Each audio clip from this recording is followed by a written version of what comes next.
Jarang sekali kita dengar tanaman jenis labu yang mendatangkan pulangan ini. Tanaman yang jarang dipelopori ini sebenarnya mudah dijaga dan risiko rendah daripada haiwan perosak.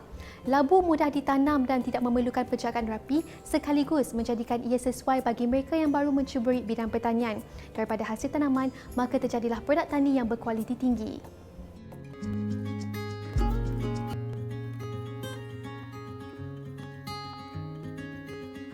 Labu emas ni salah satunya kita senang nak jaga, serat dia tu halus, dia punya isi dia kuning, pelanggan-pelanggan tu suka.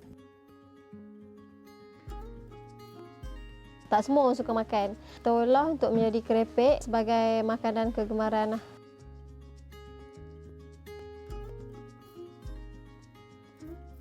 Nak menyediakan dia mudah sebab rebus dia sekejap, nak bentukkan dia memang mudah. Selain dimasak sebagai hidangan utama, hasil tani ini juga boleh dijadikan kudapan ringan yang mengandungi kebaikan tersendiri. Bagi Siti Darilia Nadira Ahmad Supri, 36 tahun, dia yang menjalankan perusahaan keripik sejak tahun 2016, nekat menghasilkan keripik berasaskan buah labu setelah melihat pasaran yang ada. Pada mulanya, suami saya seorang petani. Labu ni kami tanam sendirilah.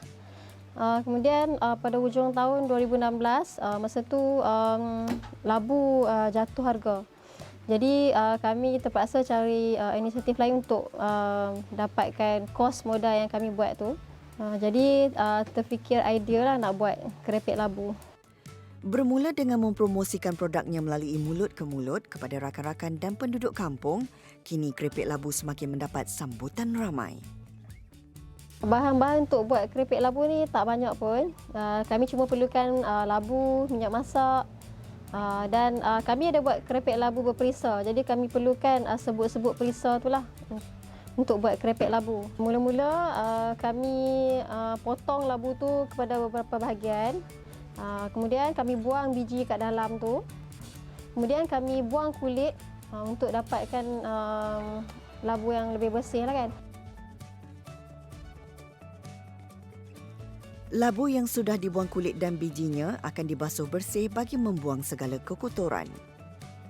Dengan menggunakan mesin yang ditempah khas, dia berjaya menghasilkan hirisan labu yang sama ukuran. Ini penting untuk memastikan keripik labu dapat dimasak dengan sekata.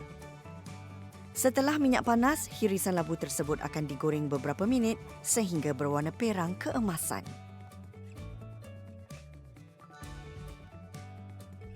Kemudian kita goreng dalam, kemudian kita masukkan dalam mesin pengering minyak untuk dapatkan tekstur labu yang tidak berminyak, keripik yang tidak berminyak.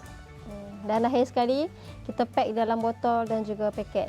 Satu hari kami buat lebih kurang 50 kilo buah labu. Kami proses 50 kilo labu dan dalam 50 kilo labu tu dapat menghasilkan lebih kurang 10 kilo keripik. Keripik labu kemudiannya akan disejukkan terlebih dahulu sebelum dimasukkan ke dalam balang. Setiap balang diisi sebanyak 330 gram dengan harga RM20 sahaja. Keripik labunya ini mampu bertahan selama 2 bulan. Macam yang kita tahu, labu ni adalah makanan sunnah. Jadi kebaikan itu tersangatlah banyak. Contoh ya, labu sangat baik untuk minda kanak-kanak kan. Keenakan rasa lemak labu dan minat terhadap tanaman ini mendorong Darilia untuk menginovasikannya kepada minuman. Selain keripik labu, pumpkin spice latte adalah sesuatu yang baru untuk dirasai. Kita tahu labu ni jarang orang yang suka makan. Tak semua orang suka makan. Jadi kita olah untuk menjadi keripik supaya semua lapisan masyarakat dapat jadikan labu ni sebagai makanan kegemaran dan insya-Allah semoga dapat menembusi pasaran seluruh Malaysia.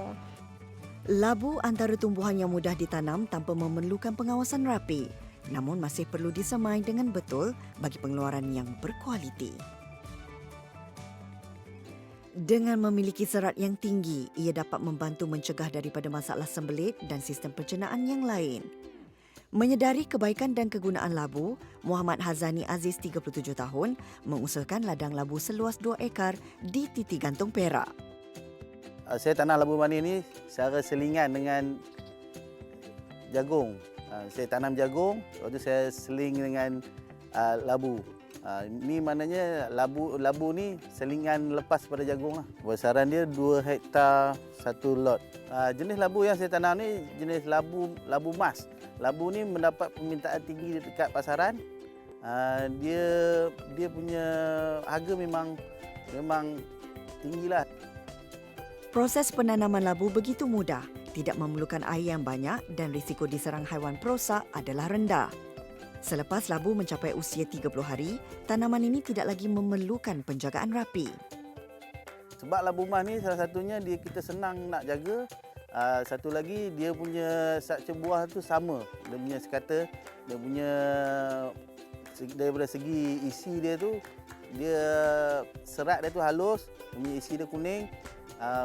Maknanya customer pelanggan-pelanggan tu suka, pemborong suka. Macam saya ni, saya mula start kita gembur tanah, kita membajak tanah guna traktor apa semua. Lepas tu kita naik batas, kita pasang plastik, kita tanam dan kita buat rawatan tu pun tak banyak. Dia punya kos dia apa semua. Untuk mendapatkan hasil dalam kuantiti yang banyak, sebaiknya pokok ditanam antara jarak 2 meter. Setiap pokok mampu mengeluarkan antara 6 hingga 7 biji labu. Kalau tanah keras ni dia mungkin akan berlaku labu tu terbantut ataupun kalau kita tengok pokok dia kuning, dia daun kerinting, itulah dia punya simptom-simptom penyakit dia. Pada umur 40 hari bunga akan keluar, bunga jantan, bunga betina akan keluar.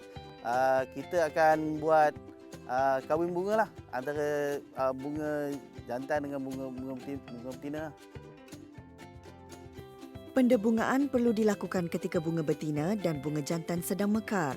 Serangga juga membantu dalam proses pendebungaan kerana serangga akan membawa debunga daripada bunga jantan kepada bunga betina. Sekiranya putik semakin sihat dan membesar, pendebungaan dianggap sudah berjaya dan buah akan terhasil. Harapan saya lah kira lebih ramai lagi lah kita orang muda ni nak cuba di bidang pertanian ni. Tak kisahlah nak tanam labu ke, nak tanam apa ke. Kita dapat menjana ekonomi Malaysia ni, dapat mendapat pendapatan yang stabil lah. Keenakan labu dapat dinikmati dalam pelbagai hidangan, antaranya dijadikan manisan seperti candil atau pengat labu. Bagi Nurjana Muhammad Ali, 36 tahun, hobinya dalam bereksperimentasi rasa dan bentuk manisan adalah perkara yang menarik untuk dilakukan. Bila berhenti kerja kat rumah, tak ada benda nak buat. So, saya memang suka masak dan suka ambil gambar.